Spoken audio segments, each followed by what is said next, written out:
Hi friends, स्वागत है आपका कैरियर हब क्लासेस में। आज की हमारी वीडियो पाचन तंत्र यानी डाइजेस्टिव सिस्टम से संबंधित तीसरी वीडियो है। इसके पहले 2 पार्ट इसके इसी चैनल पर अपलोड किए जा चुके हैं, तो अगर आप चाहें तो उन्हें भी देख सकते हैं। इस वीडियो को शुरू करने से पहले थोड़ी सी जानकारी हमारे चैनल के बारे में।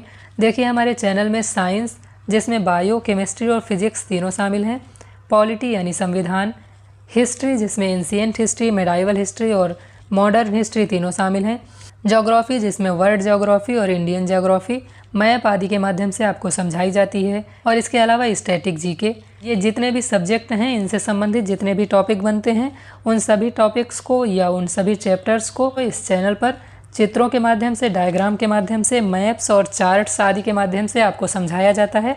तो अगर आप इस चैनल पर नए हैं तो चैनल को सब्सक्राइब कर लीजिए। वीडियो अगर आपको पसंद आए तो वीडियो को लाइक कर दीजिएगा। अपने ज़्यादा से ज़्यादा दोस्तों के साथ इसे शेयर कर दीजिएगा। अगर आपका कोई सुझाव हो या कोई प्रश्न हो तो आप कमेंट बॉक्स में लिखकर हमें बता सकते हैं। तो चलिए आज की वीडियो को शुरू करते हैं। पाचन तंत्र का अंतिम भाग कौन सा है? तो पाचन तंत्र का अंतिम भाग होता है बृहदांत्र या बड़ी आंत। और चित्र में देखिए, ये जो है ये बड़ी आंत होती है। तो आपको याद रखना है कि पाचन तंत्र का अंतिम भाग कौन सा है, बृहदांत्र या बड़ी आंत। क्योंकि देखिए, ये जो रेक्टम और एनस होते हैं, ये दोनों ही बृहदांत्र के भाग होते हैं और यही मल द्वार कहे जाते हैं। यानी जो हमारा भोजन है उसका पाचन होने के बाद और वो अवशोषित होने के बाद जो भी अवशिष्ट पदार्थ बचते हैं वो यहाँ एनस के माध्यम से बाहर निकल जाते हैं।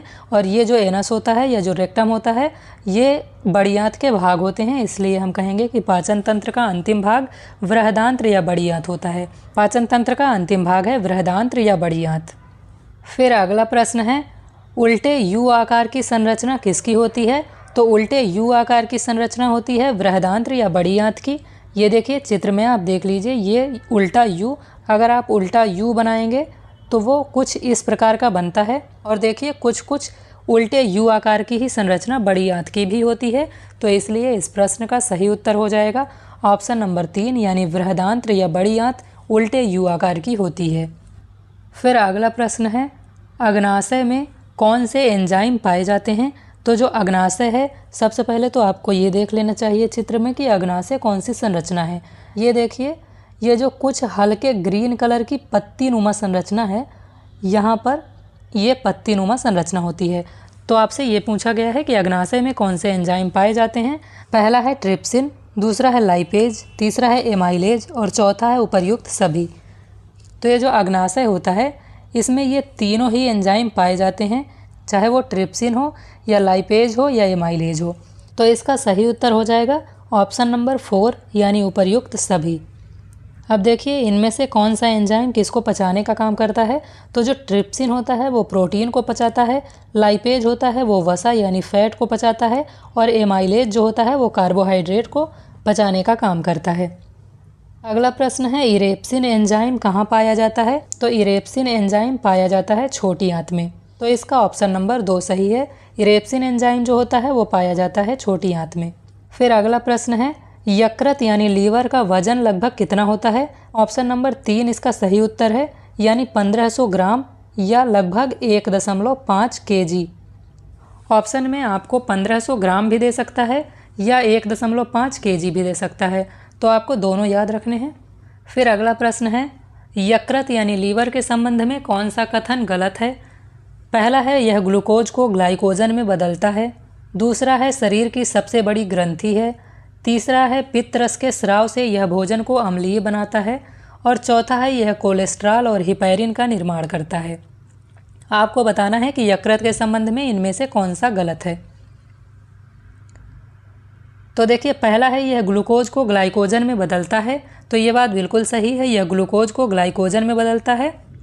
दूसरा है, यह शरीर की सबसे बड़ी ग्रंथि है। तो हमने कई बार देखा है इसी वीडियो में कि यह शरीर की सबसे बड़ी ग्रंथि होती है। इसका वजन होता है लगभग 1.5 किलोग्राम। फिर तीसरा है, पित्त रस के स्राव से यह भोजन को अम्लीय बनाता है। तो मैंने अभी आपको बताया था कि ये जो यकृत है यही पित्त रस का स्राव करता है, यानी पित्त रस को बनाता है। और ये जो एक थैलीनुमा संरचना है जिसे पित्ताशय या गाल ब्लैडर कहा जाता है, इसमें यह संग्रहित रहता है। लेकिन यहाँ पर देखिए, आपसे एक बात और कही गई है कि पित्त रस जो होता है वो भोजन को अम्लीय बनाता है। नहीं, पित्त रस जो होता है वो भोजन को क्षारीय बनाने का काम करता है। सबसे पहले ये यकृत जो होता है पित्तरस को बनाने का काम करता है। इसके बाद यहाँ पर इस थैली में पित्तरस को संग्रहित कर दिया जाता है और फिर ये पित्तरस जो होता है वो यहाँ से निकलते हुए यहाँ छोटी आंत में जाता है। यहाँ से जो भी भोजन, आमाशय से जो भी भोजन छोटी आंत में पहुँचता है वो अम्लीय होता है, क्योंकि हमने अभी पढ़ा है कि आमाशय जो होता है वो HCl यानी हाइड्रोक्लोरिक अम्ल को रिलीज करता है। तो ये HCl जो होता है वो भोजन में मिल जाता है, तो ये पूरा जो भोजन होता है वो अम्लीय होता है। जब ये यहाँ पर छोटी आंत में पहुँचता है तो ये जो पित्ताशय होता है ये यहाँ से पित्तरस को स्रावित करता है और यहाँ पर जाकर भोजन में मिला देता है, जिससे ये भोजन क्षारीय हो जाता है और इसी क्षारीय भोजन को ही छोटी आंत में पचाया जाता है और अवशोषित किया जाता है। तो इसमें ये बात तो सही है कि पित्तरस जो बनाने का काम है वो यकृत करता है, लेकिन ये भोजन को अम्लीय नहीं बनाता बल्कि ये भोजन को क्षारीय बनाता है। इसलिए इसका ऑप्शन नंबर 3 गलत हो जाएगा। और ऑप्शन नंबर 4 है, ये कोलेस्ट्रॉल और हिपैरिन का निर्माण करता है। तो ये बात बिल्कुल सही है, ये कोलेस्ट्रॉल को भी बनाता है और हिपैरिन को भी बनाता है। हिपैरिन एक तरह की प्रोटीन होती है। हिपैरिन रक्त को शरीर के अंदर जमने से रोकता है। तो इस प्रश्न का सही उत्तर हो जाएगा ऑप्शन नंबर 3, यानी पित्तरस के स्राव से यह भोजन को अम्लीय बनाता है। ये बात लीवर के संबंध में गलत है। फिर देखिए अगला प्रश्न है, पित्तरस से संबंधित सत्य कथन कौन सा है? तो पहला है पित्तरस पित्ताशय में जमा रहता है। दूसरा है पित्तरस हल्के पीले रंग का क्षारीय द्रव है। तीसरा है पित्तरस में बिलिरुबिन वर्णक पाया जाता है। चौथा है उपर्युक्त सभी कथन सही हैं। तो इसमें देखिए पित्तरस जो है पित्ताशय में जमा रहता है। ये जो संरचना है ये पित्ताशय कहलाती है। ये जो हल्के ग्रीन कलर की दिखाई दे रही है इसे पित्ताशय कहा जाता है और इसी पित्ताशय में पित्तरस जमा रहता है। अब ये पित्तरस जो होता है वो हल्के पीले रंग का क्षारीय द्रव होता है। मैंने ये बात भी अभी आपको बताई थी कि जब ये भोजन में मिल जाता है तो भोजन क्षारीय हो जाता है। तो पित्तरस जो होता है वो हल्का क्षारीय होता है और हल्के पीले रंग का होता है। फिर तीसरा है पित्तरस में बिलिरुबिन वर्णक पाया जाता है। तो हाँ, पित्तरस में बिलिरुबिन वर्णक पाया जाता है। और चौथा है उपर्युक्त सभी कथन सही हैं। तो इसका यही ऑप्शन सही हो जाएगा कि उपर्युक्त सभी कथन पित्तरस के संबंध में सही हैं। तो देखिए मनुष्य का जो मल होता है वो हल्के पीले कलर का होता है और वो पीला कलर इसी बिलिरुबिन वर्णक की वजह से होता है। फिर देखिए अगला प्रश्न है, कार्डियक, फंडिक और पाइलोरिक किससे संबंधित हैं? तो कार्डियक, फंडिक और पाइलोरिक आमाशय से संबंधित हैं। इस प्रश्न का सही उत्तर है ऑप्शन नंबर 3, यानी आमाशय से। अब देखिए आमाशय जो है वो इस संरचना को आमाशय कहा जाता है। इसे 3 भागों में बांटा गया है। इसका पहला भाग यानी ये वाला भाग जो होता है उसे कार्डियक कहा जाता है। दूसरा भाग ये वाला भाग जो होता है उसे फंडिक कहा जाता है और तीसरा भाग ये जो भाग होता है उसे पाइलोरिक कहा जाता है। फिर अगला प्रश्न है, कोलेस्ट्रॉल बढ़ने का प्रमुख कारण कौन सा है? प्रोटीन की अधिकता, वसा की अधिकता, एसिड की अधिकता या उपर्युक्त तीनों? तो देखिए कोलेस्ट्रॉल बढ़ने का प्रमुख कारण है वसा की अधिकता, यानी फैट जब आपके शरीर में बढ़ जाता है तो उससे आपके शरीर में कोलेस्ट्रॉल बढ़ने के चांसेस बढ़ जाते हैं। तो इस प्रश्न का सही उत्तर है ऑप्शन नंबर 2, यानी वसा की अधिकता। फिर अगला प्रश्न है, स्टार्च को माल्टोज में तोड़ने वाला लार एंजाइम कौन सा है? तो इस प्रश्न का सही उत्तर है ऑप्शन नंबर 2, यानी जो एमाइलेज होता है वो स्टार्च को माल्टोज में तोड़ देता है। फिर अगला प्रश्न है, मनुष्य के मुंह में एक दिन में लगभग कितनी लार बनती है? तो मनुष्य के मुंह में एक दिन में लगभग 1.5 लीटर लार बनती है। फिर अगला प्रश्न है, मनुष्य के मुंह में जीवाणुओं को मारने का काम कौन करता है? तो मनुष्य के मुंह में जीवाणुओं को मारने का काम करता है लाइसोजाइम, यानी इसका ऑप्शन नंबर 3 सही है। फिर अगला प्रश्न है, हाइड्रोक्लोरिक अम्ल यानी HCl स्रावित होता है, कहाँ से स्रावित होता है? हाइड्रोक्लोरिक अम्ल या HCl? तो ये HCl जो होता है वो आमाशय से स्रावित होता है। ये जो है ये आमाशय है, आमाशय से ही HCl या हाइड्रोक्लोरिक अम्ल स्रावित होता है और इसी की वजह से भोजन अम्लीय हो जाता है। और अगर आपसे प्रश्न ये पूछ लिया जाए कि ये जो हाइड्रोक्लोरिक अम्ल है ये कौन से काम करता है, तो भोजन को अम्लीय करता है और दूसरा जो भोजन के साथ कीटाणु या जीवाणु चले आते हैं शरीर के अंदर जिन्हें लाइसोजाइम नहीं मार पाता है उनको ये मारने का या ख़त्म करने का काम भी करता है। मनुष्य के आहार नाल की लंबाई कितनी होती है? तो मनुष्य के आहार नाल की लंबाई होती है 32 फीट या 9 मीटर। देखिए यहाँ पर मैंने नोट में लिख भी दिया है, आहार नाल की लंबाई 32 फीट होती है या 9 मीटर होती है। तो ये दोनों बातें आपको याद रखनी है। आपसे मीटर में भी पूछा जा सकता है कि आहार नाल की लंबाई कितनी होती है, और आपसे फीट में भी पूछा जा सकता है कि आहार नाल की लंबाई कितनी होती है। फिर हमारा दूसरा प्रश्न है, मनुष्य के आहार नाल में किसका पाचन नहीं होता पर अवशोषण होता है। यानी मनुष्य के आहार नाल में किसका पाचन नहीं होता पर अवशोषण होता है।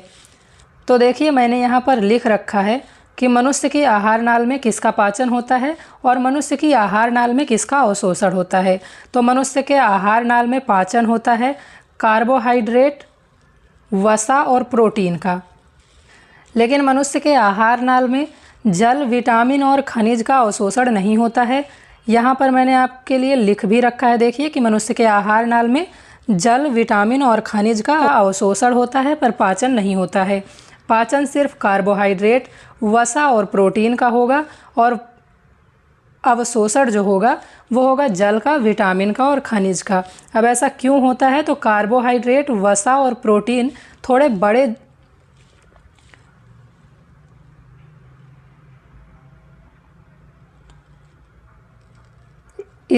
कार्बोहाइड्रेट, वसा और प्रोटीन इतने बड़े अणु होते हैं कि जिन्हें सीधे कोशिकाओं द्वारा ग्रहण नहीं किया जा सकता। तो इसीलिए इनका पाचन करने की आवश्यकता पड़ती है। पाचन यानी जटिल अणुओं को सरल अणुओं में तोड़ना। तो ये इतने जटिल अणु होते हैं कि इन्हें सीधे सीधे जो हमारी कोशिकाएं होती हैं तो ये इतने जटिल अणु होते हैं कि इन्हें सीधे सीधे हमारी कोशिकाएं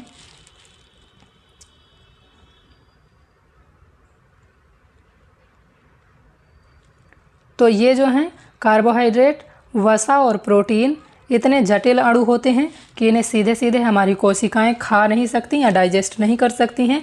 इसलिए इनके पाचन की ज़रूरत होती है। और ये जो विटामिन, खनिज और जल होते हैं ये पहले से ही इतने सरल अणु होते हैं कि इन्हें हमारी कोशिकाएं बिना पाचन किए ही अवशोषित कर सकती हैं। इसलिए जल का, विटामिन का और खनिज का अवशोषण होता है, पाचन नहीं होता है। और कार्बोहाइड्रेट, वसा और प्रोटीन का पाचन होता है। ये बातें आपको याद रखनी हैं। तो इसका सही आंसर हो जाएगा कि मनुष्य के आहार नाल में विटामिन्स का पाचन नहीं होता लेकिन अवशोषण होता है। तो अगला प्रश्न है, मनुष्य के शरीर में भोजन का पाचन कहाँ शुरू होता है। तो मनुष्य के शरीर में भोजन का पाचन उसकी आहार नाल का जो पहला भाग होता है, पहला हिस्सा होता है, यानी मुख गुहा। इसी मुख गुहा से ही मनुष्य के शरीर में भोजन का पाचन शुरू हो जाता है।